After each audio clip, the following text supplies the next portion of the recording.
Good evening friends. Abhyudaya academy के online platform में आपका हार्दिक स्वागत एवं अभिनंदन है। मैं अभिनव मिश्रा हिंदी के लेक्चर सीरीज़ में आज सूफी काव्य स्टार्ट करने जा रहा हूँ। इसके पहले हमने भक्ति काल के लगभग 35 क्वेश्चन हमने सॉल्व किए थे, तो उसमें संत काव्य तक कंप्लीट हो गया था। नेक्स्ट भक्ति काल में ही सूफी काव्य स्टार्ट करने जा रहे हैं। तो सबसे पहला क्वेश्चन है सूफी काव्य का, सूफी प्रेमाख्यानक रचनाओं की भाषा कौन सी है? तो आपको पता है कौन सी भाषा है। जो भी सूफी रचनाएं हुई हैं वो ज़्यादातर रचनाएं किस में हुई हैं? अवधी में हुई हैं। ठीक है, जितने भी सूफी संत हुए वो किस में लिखे हैं अपनी रचनाएं? अवधी में। ठीक, नेक्स्ट क्वेश्चन नंबर सेकंड देखते हैं हम लोग, क्या है क्वेश्चन नंबर सेकंड। इनमें से सूफी काव्यधारा के कवि कौन नहीं हैं? तो ऑप्शन देखते हैं। तो मुल्ला दाऊद हैं, जायसी जी हैं, नेक्स्ट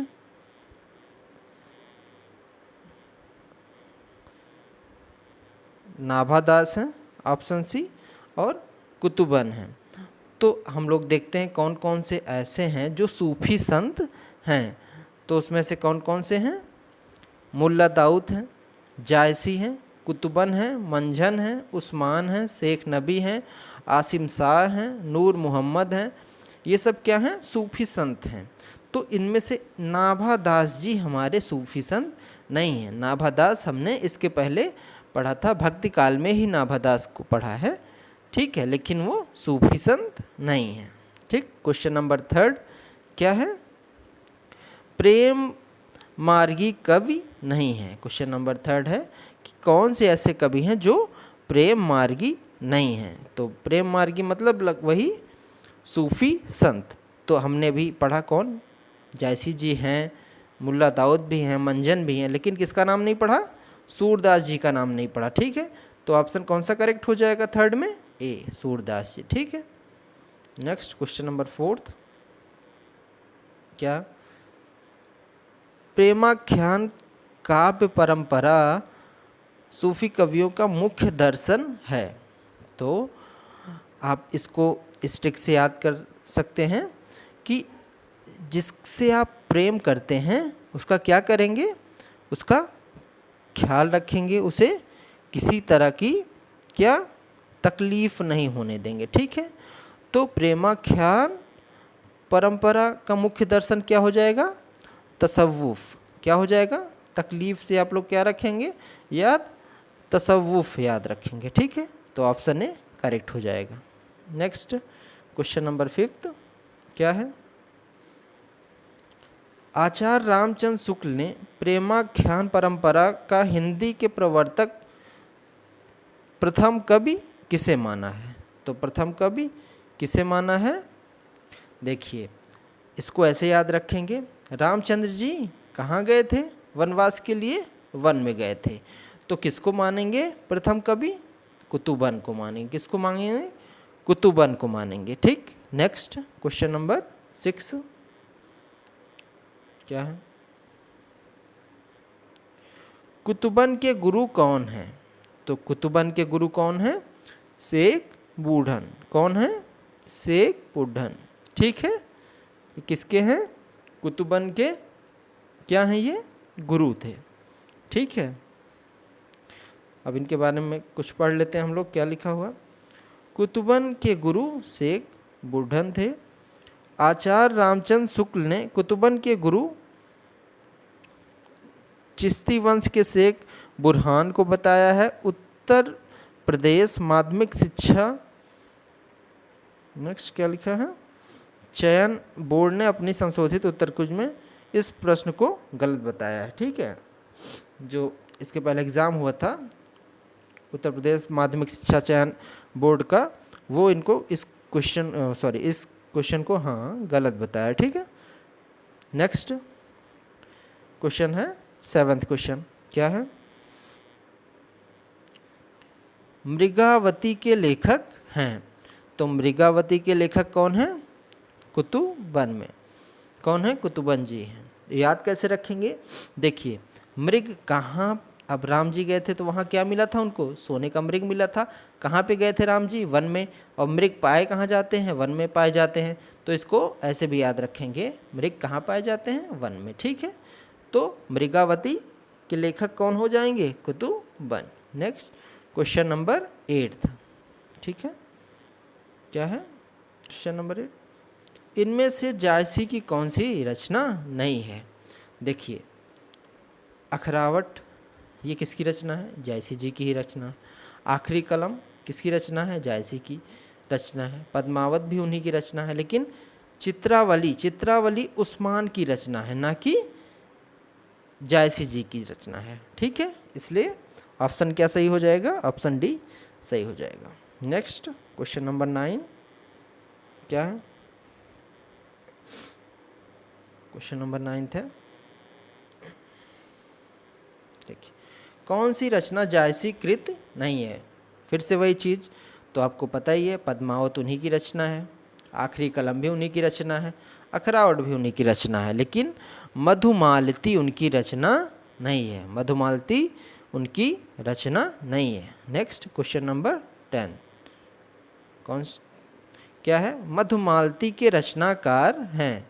तो इसके पहले आपने पढ़ा था मधुमालती, तो देखिए, मधुमालती के रचनाकार ऑप्शन ए करेक्ट हो जाएगा।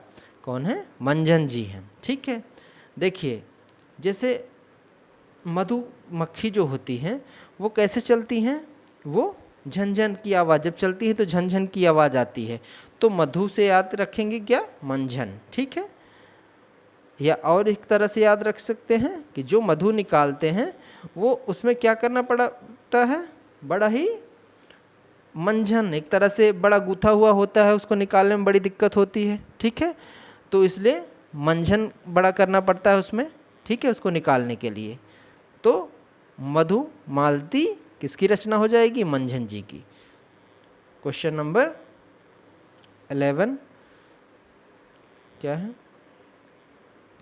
फिर से वही, मधुमालती किसकी रचना है? तो आप लोग ऐसे ही बता देंगे। अब तो कमेंट करके बताइए किसकी रचना होगी? मंझन जी की रचना होगी।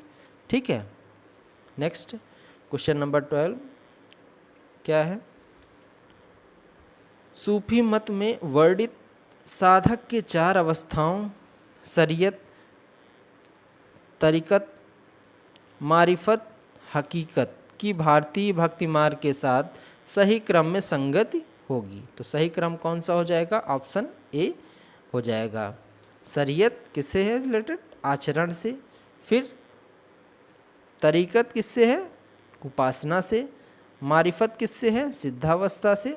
हकीकत मतलब सत्य का बोध हो जाना। ठीक है, हकीकत तो वही होता है, आपको पता ही है, सत्य का बोध हो जाए जिसमें। फिर क्वेश्चन नंबर हम लोग किसमें आते हैं? थोड़ा इसका डिटेल दे देते हैं। शरीयत क्या होता है? देखिए, इसमें साधक को कर्मकांड का अनुसरण करना होता है। ठीक है, जो भी कर्मकांड होता है उसका अनुसरण करना होता है, उसे शरीयत कहते हैं। तरीकत में क्या होता है? इसमें साधक उपासना में लीन हो जाता है। क्या हो जाता है? उपासना में वो लीन हो जाता है, सब कुछ भूल जाता है, उसे कुछ नहीं, सिर्फ उपासना ही उपासना होती है और कुछ नहीं होता उस सोचने के लिए। ठीक है, उसका ध्यान जो है किस में लगा होता है? सिर्फ ईश्वर में लगा होता है। ठीक है, नेक्स्ट क्या है? मारिफत। इसमें क्या होता है? साधक जो है वो आरिफ बन जाता है। क्या बन जाता है? साधक आरिफ बन जाता है। और हकीकत में क्या होता है? इसमें हकीकत में उसको परम तत्व की उपलब्धि हो जाती है। ठीक है, परम तत्व की उपलब्धि हो जाती है। ओके, नेक्स्ट क्वेश्चन नंबर हम लोग का 12 तक हो गया। क्वेश्चन नंबर 13 देखते हैं। क्वेश्चन नंबर 13 क्या है? साधना की 4 अवस्थाओं शरीयत, तरीकत, मारिफत और हकीकत का संबंध है। तो किस का संबंध किससे है? आप लोग को पता है किससे संबंध है? तो ये अभी हमने पढ़ा, किससे संबंधित है? सूफी साधना से। ठीक है, सूफी संत लोग से इसका संबंध है। ठीक, नेक्स्ट क्वेश्चन नंबर 14 क्या है? भक्तिकालीन सूफी काव्यधारा की विशेषताओं के संदर्भ निम्नलिखित में से एक विशेषता गलत है, उस गलत विशेषता को चुनिए। तो आप लोग बताएं, पहला क्या है? ऑप्शन ए, इस काव्यधारा के कवि सभी कवि क्या थे? मुसलमान थे। ठीक है, तो ये भी नहीं कह सकते हैं। नेक्स्ट, इस काव्यधारा के सभी कवियों ने हिंदू, देखिए ये तो क्या है? गलत नहीं है, सही है। और सेकंड क्या है? इस काव्यधारा के सभी कवियों ने हिंदू प्रेमी प्रेमिकाओं की प्रेम कथा का काव्यात्मक चित्रण प्रस्तुत किया है। ये भी क्या है? सही है। ठीक है, नेक्स्ट, इस काव्यधारा के कवियों ने अवधी एवं ब्रज भाषाओं में रचना की है। ठीक है, तो इसमें चारों में से जो ऑप्शन है वो करेक्ट नहीं दिया हुआ है। ठीक है, नेक्स्ट, उनके बारे में क्या क्वेश्चन जो था उसके बारे में पढ़ते हैं। सूफी संत क्या थे? सूफी संतों को इस्लाम प्रचारक कहा जाता है। ठीक है, उन्हें केवल इस्लाम का प्रचारक कहना ठीक नहीं है, जबकि वे लोग अत्यंत उदार दृष्टिकोण के संत थे। ठीक है, लोग उनसे प्रभावित होकर मुसलमान हो जाते थे। इस काव्यधारा के सभी कवि मुसलमान थे, पहला वाला यही था। ठीक है, सूफियों ने जिन प्रेम कहानियों की रचना की वे सब प्रबंध काव्य के अंतर्गत आते हैं। किस में आते हैं? प्रबंध काव्य के अंतर्गत आते हैं। ठीक है, जैसे आपको पता होगा एक मूवी भी बनी है उस पर, पद्मावत, उसके बारे में जान ही रहे होंगे। ठीक है, तो वो भी क्या है? काव्य प्रबंध है। ठीक है, नेक्स्ट, इस काव्यधारा के सभी कवियों ने हिंदू प्रेमी प्रेमिकाओं की प्रेम कथा का काव्यात्मक चित्रण प्रस्तुत किया है। तो सी वाला भी सही हो जाएगा। ठीक है, नेक्स्ट क्या है?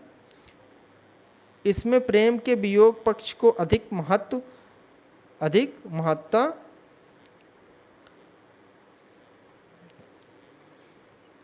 एक मिनट, हम लोग फिर से वापस आते हैं।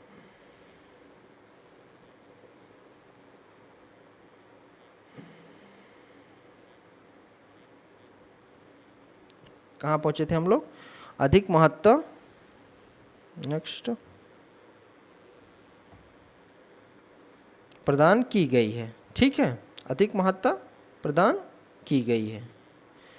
इनकी भाषा अवधी है और क्या है? किसी कवि को भोजपुरी और ब्रज भाषा का प्रभाव भी प्राप्त होता है। ठीक है, अतः दिए गए विकल्प सभी सही हैं। तो फिर उसमें गलत पूछा गया था, तो इसलिए ऑप्शन उसमें चारों क्या हैं? एक तरह से गलत हैं। ठीक है, नेक्स्ट हम लोग आते हैं। नेक्स्ट क्या है?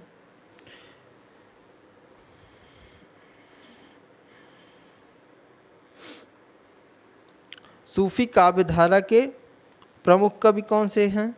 अभी हमने पढ़ा था जायसी, कुतुबन, मंझन, उस्मान, शेख नबी, कासिम शाह, नूर मोहम्मद। ठीक है, इन सबको याद रख लेना है क्योंकि ये बार बार रिपीट होते हैं, पूछा जाता है। ठीक है, सूफी काव्यधारा को क्या कहा जाता है? प्रेमाख्यानक काव्यधारा भी कहा जाता है। ठीक है, और सूफी धारा के काव्य फारसी की मंसवी शैली में लिखे गए हैं। ठीक है, और इनके अनुसार क्या था? सूफी काव्य के जो कवि थे वो क्या कहते हैं? मतलब उनके अनुसार क्या मत है उनका? ईश्वर एक है, आत्मा उसी का अंश है। ठीक है, यद्यपि कवियों का ज्ञान स्वास्थ्य द्वारा अर्जित ना होकर सुना सुनाया अधिक है। ठीक है, कोई खुद का अपना वो उनका क्या नहीं है? मत नहीं है, वो सुना सुनाया एक तरह से मत है। ठीक है, सूफी कवियों का मुख्य केंद्र अवध था। मुख्य केंद्र कहाँ था? अवध था। ठीक है, नेक्स्ट क्वेश्चन नंबर 15। तो क्वेश्चन नंबर 15 क्या है?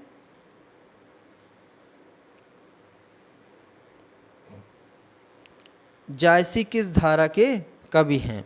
तो आपको पता है जायसी किस धारा के कवि हैं। तो अभी तो यहाँ पे सूफी नहीं दिया हुआ है, यहाँ पे क्या दिया हुआ है? अभी हमने पढ़ा था क्या? प्रेमाख्यानक काव्यधारा के कवि हैं। ठीक है, next question number 16। Question number 16 आते हैं हम लोग। क्वेश्चन नंबर 16 क्या है? मलिक मोहम्मद जायसी कहा जाता है, मलिक मोहम्मद जायसी को जायसी कहा जाता है क्योंकि वो जायस नामक स्थान के निवासी थे। ठीक है, जायस नामक स्थान के क्या थे? वो निवासी थे।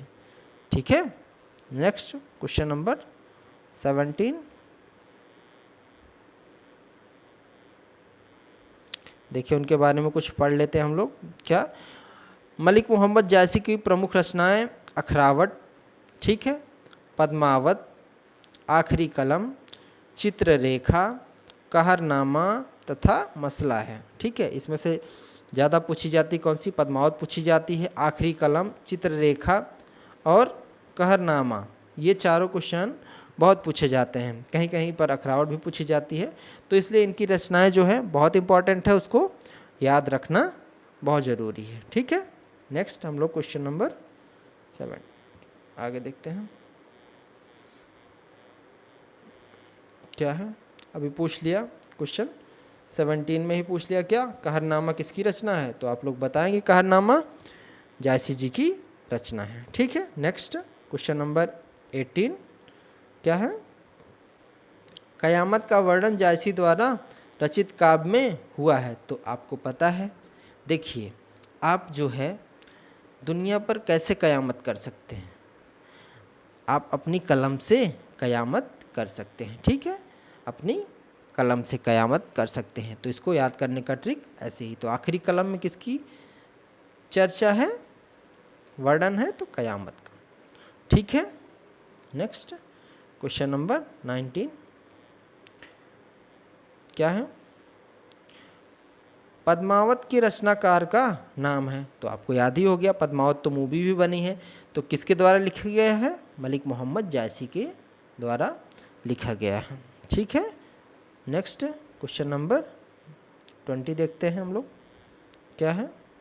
अखरावट काव्यकृति, अखरावट काव्यकृत के रचयिता हैं। तो आपको पता है अखरावट किसके द्वारा लिखा गया है? मलिक मोहम्मद जायसी के द्वारा लिखा गया है। ठीक है, देखिए इसको याद करने का ट्रिक हम लोग कैसे याद रखेंगे? देखिए अखरोट खाते हैं, जब भी अखरोट आप क्या करेंगे? अपने मुंह में जैसे ही डालते हैं, मुंह में डालते हैं तो वो कैसी होती है? वो फूटती तो है नहीं। ठीक है, जैसी रहती वैसी की वैसी रह जाती है। तो मुंह में जैसे ही डालते हैं क्या? अखरावट, वो जैसी की वैसी ही रह जाती है। ठीक है, नेक्स्ट क्वेश्चन नंबर 21 क्या है? जायसी के सर्वोत्कृष्ट ग्रंथ का नाम है। तो आपको पता है पद्मावत उनकी क्या थी? सर्वोत्कृष्ट रचना थी। ठीक है, कौन सी? पद्मावत। क्वेश्चन नंबर 22 देखते हैं 22 क्या है? पद्मावत है, पद्मावत क्या है? अभी हमने बताया था कि पद्मावत क्या है? एक त्रासदी है। ठीक है, क्या है? एक त्रासदी है। क्वेश्चन नंबर 23 पे आते हैं हम लोग।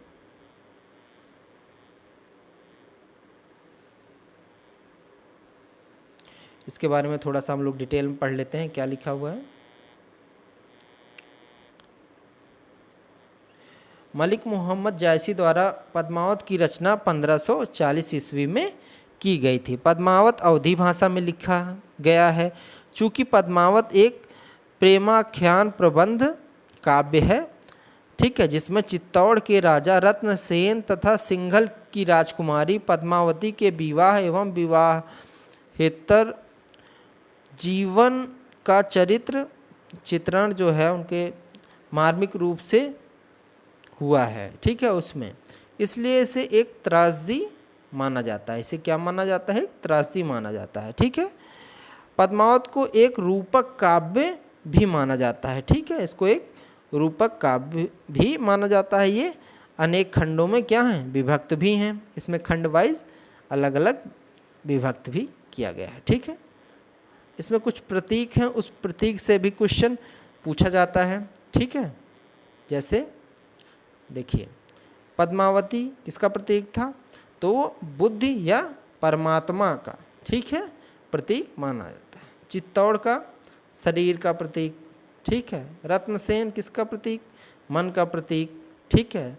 सिंगल द्वीप हृदय का प्रतीक, ठीक है। देखिए सिग्नल किससे आता है हम लोग का? हृदय से आता है, ठीक है। और जो है मन एक तरह से हम लोग का क्या है? मन ही हम लोग का रत्न है। मन को कंट्रोल कर लिए तो क्या हो जाएगा? हम लोग पढ़ सकते हैं। मन हर जगह, अगर पढ़ाई में मन लगाना चाहें तो फिर मन लगेगा, अगर उसको कंट्रोल कर लिए तो एक तरह से मन क्या है? हम लोग का रत्न ही है। तो रत्न सेन से मन को याद, मन का प्रतीक याद रखेंगे, ठीक है। और देखिए चित्तौड़, तो हम लोग चित्त एक तरह से शरीर से रिलेटेड है, ठीक है। तो शरीर चित्त का रिलेशन किससे कर देंगे हम लोग? शरीर से कर देंगे, ठीक है। और पद्मावती, देखिए पद्म एक तरह से पद्मा सरस्वती जी का क्या है? पर्यायवाची है। तो उसको हम लोग किससे रिलेट कर देंगे? बुद्धि से या परमात्मा से रिलेट कर देंगे, ठीक है। और क्या है? राघव चेतन, ठीक है। राघव चेतन किसका प्रतीक है? देखिए तन आ रहा है चेतन, और इसमें भी क्या आ रहा है? तान आ रहा है। तन और तान से याद रख लेंगे हम लोग शैतान, ठीक है। राघव चेतन किससे?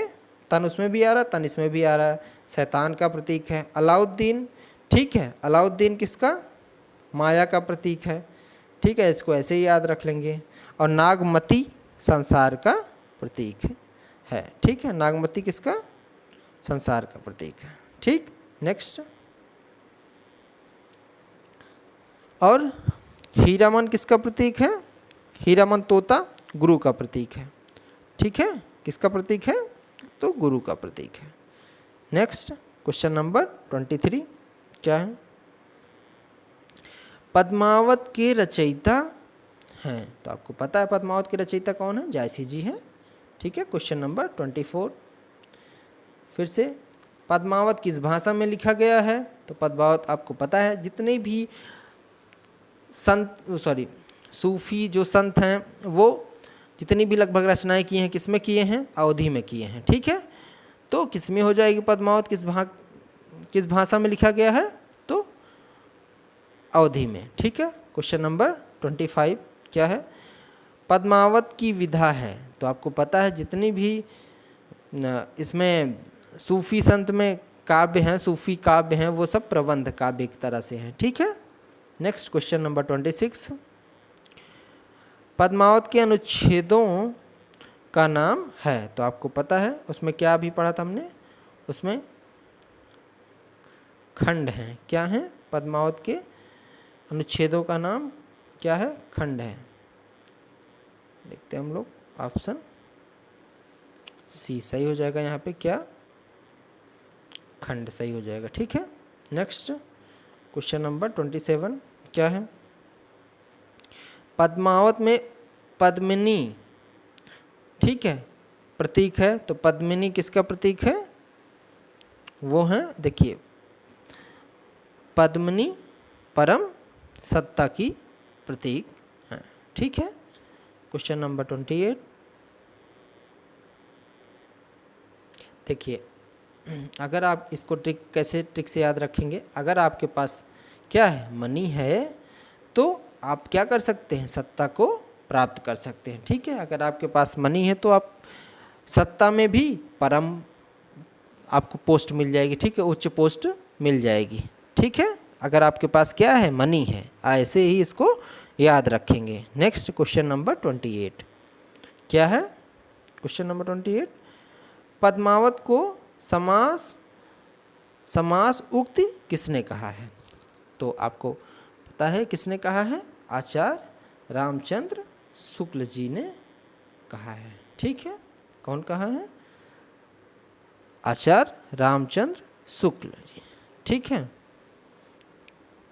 यहाँ पे क्या लिखा है? सोक्ति। यहाँ सोक्ति को कैसे याद रखेंगे? शुक्ल जी से रिलेट करके इसको याद रखेंगे, ठीक है। क्वेश्चन नंबर 29 क्या है?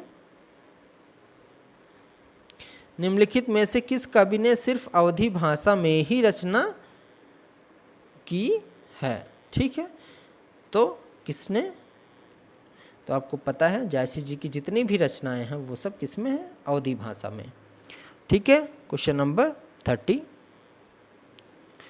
देखिए ये जो हिंदी लेक्चर सीरीज है वो आपकी पूरा जितने भी previous year TGT PGT questions हैं वो सब प्रैक्टिस करवा रही है। ठीक है, और आपके अभियोदय एकेडमी के माध्यम से, ऑनलाइन प्लेटफॉर्म के माध्यम से। तो आप लोग शेयर करते रहें, लाइक करते रहें और अपने फ्रेंडों के पास शेयर करें ताकि वो लोग भी इसका फ़ायदा उठा पाएँ। ठीक है, क्योंकि जो भी क्वेश्चन होते हैं वो जहाँ तक है, जितने भी एग्ज़ाम होते हैं, जितने भी नए एग्ज़ाम कंडक्ट होंगे वो प्रीवियस ईयर क्वेश्चन से ही रिलेट करके कंडक्ट कराए जाते हैं। ठीक है, आपको कुछ नहीं तो 20% ऑफ क्वेश्चंस जो होंगे वो प्रीवियस ईयर या उससे ज़्यादा, कम तो नहीं उससे ज़्यादा ही होंगे, जो कि प्रीवियस ईयर क्वेश्चन पेपर से ही उठाए गए होंगे। तो अभी जितने भी शिक्षक भर्ती के एग्ज़ाम होंगे, चाहे आप जूनियर शिक्षक भर्ती ले लीजिए या, ठीक है, जिसको आप लोग सुपर टेट के नाम से जानते हैं, उसमें भी आप देखेंगे कि साहित्य के क्वेश्चन इससे बाहर तो नहीं आने वाले हैं। जितना भी प्रीवियस ईयर का टीजीटी पीजीटी का क्वेश्चन पेपर है वो मैं आपको सॉल्व करवा दूंगा, उससे साहित्य का एक भी क्वेश्चन बाहर से नहीं आएगा। वो टीजीटी पीजीटी में भी साहित्य के जितने भी क्वेश्चन हैं वो यहीं से लगभग पूछे जाएंगे, आपको बाहर से एक भी क्वेश्चन नहीं मिलेगा। ठीक है, तो आप सब्सक्राइब करते रहें अभियोदय एकेडमी को, और जो है शेयर करते रहें, लाइक करते रहें, अपना प्यार बरकरार रखें। और नेक्स्ट क्वेश्चन हम लोग आते हैं, क्या क्वेश्चन नंबर 30 क्या है, चित्रावली किसकी रचना है। तो आपने पढ़ा था अभी। देखिए, अगर आप चित्रावली अच्छा करेंगे या चित्रावली अच्छा बनाएंगे तो आपका क्या होगा, सम्मान होगा। क्या होगा, आपका सम्मान होगा। ऐसे इसको याद रखेंगे, चित्रावली आपकी अच्छी होगी तो आपका क्या होगा, सम्मान होगा। आप स्कूल में भी आपको सम्मान मिलेगा, अवार्ड मिलेगा, बाहर भी आपको अवार्ड मिलेगा। ठीक है, आप जैसे जैसे आगे बढ़ते जाएंगे उस क्षेत्र में तो आपको अच्छा अच्छा अवार्ड मिलता रहेगा। ठीक है, तो ऑप्शन ए क्या हो जाएगा, सही हो जाएगा। किसकी रचना हो जाएगी ये, उस्मान की। किसकी रचना, चित्रावली उस्मान की। ठीक है, क्वेश्चन नंबर 31 आते हैं हम लोग, क्या है क्वेश्चन नंबर 31 पूछा गया, हिंदू मग पर पाँव न रखेऊ, काजो बहुते हिंदू भाखे हूँ। ठीक है, यह उक्ति जो रचना है यह किस रचनाकार से संबंधित है। तो यह किस रचनाकार से संबंधित है, या नूर मोहम्मद जी से संबंधित है। ठीक है, देखिए अगर आप देखिए आप बांसुरी, अगर अनुराग आपका राग अच्छा है, कैसे राग अच्छा होगा, नूर होंगे आप, मोहम्मद नूर होंगे तभी आपका राग क्या होगा, अच्छा होगा। ऐसे इसको रिलेट करके याद कर लेंगे इसको। ठीक है, और ये जो पंक्ति है वो किसकी रचना है, वो रचना है किसकी, नूर मोहम्मद जी की रचना है। और रचनाकार क्या है इसके, नूर मोहम्मद जी हैं, और रचना कौन सी है, अनुराग बांसुरी। ठीक है, क्वेश्चन नंबर 32 पे आते हैं। पहले इनके बारे में थोड़ा सा हम लोग पढ़ लेते हैं, क्या है। नूर मोहम्मद दिल्ली के बादशाह मोहम्मद शाह के समकालीन थे और सबरहद नामक स्थान में रहने वाले थे। ठीक है, ये जो कि कहाँ पे है, जौनपुर आजमगढ़ की सरहद पर है। ठीक है, इन्होंने इंद्रावती नामक एक सुंदर आख्यान काव्य लिखा जिसमें कालिंजर के राजकुमार और आगमपुर की राजकुमारी इंद्रावती की प्रेम कहानी है। ठीक है, इंद्रावती की रचना करने पर शायद नूर मोहम्मद को समय समय पर यह क्या लिखा हो, देखिए समय समय पर यह उपालंभ सुनने को मिलता था कि तुम मुसलमान होकर हिंदी भाषा की रचना करने क्यों गए। तो इसी वजह से उन्होंने अपनी सफाई में ये जो पंक्ति थी वो सबसे पहले पेज पर लिख दिया था। ठीक है, नेक्स्ट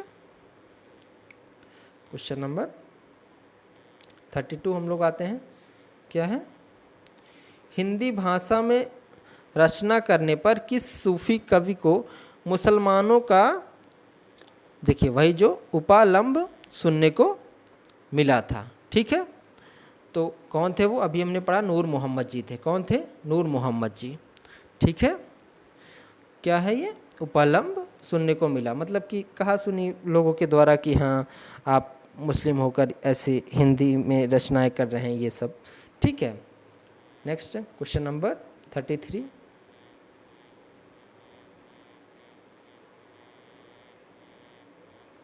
देखिए आज हम लोग कहाँ तक? 32 तक कंप्लीट कर लिया है। आज का जो लेक्चर है वो यहीं पर हम लोग समाप्त करते हैं। नेक्स्ट में हम लोग आज सूफ़ी काव्य पढ़ रहे थे, तो सूफ़ी काव्य का लगभग 32 क्वेश्चन जो कि प्रीवियस ईयर पूछे गए थे वो कंप्लीट हो गया है। अब हम लोग राम भक्ति काव्य पढ़ेंगे। अगले लेक्चर में हम लोग राम भक्ति काव्य पढ़ेंगे। ठीक है, अब इस लेक्चर में जो भी त्रुटियां हुई हैं मुझसे, उसके लिए मैं क्षमा प्रार्थी हूँ।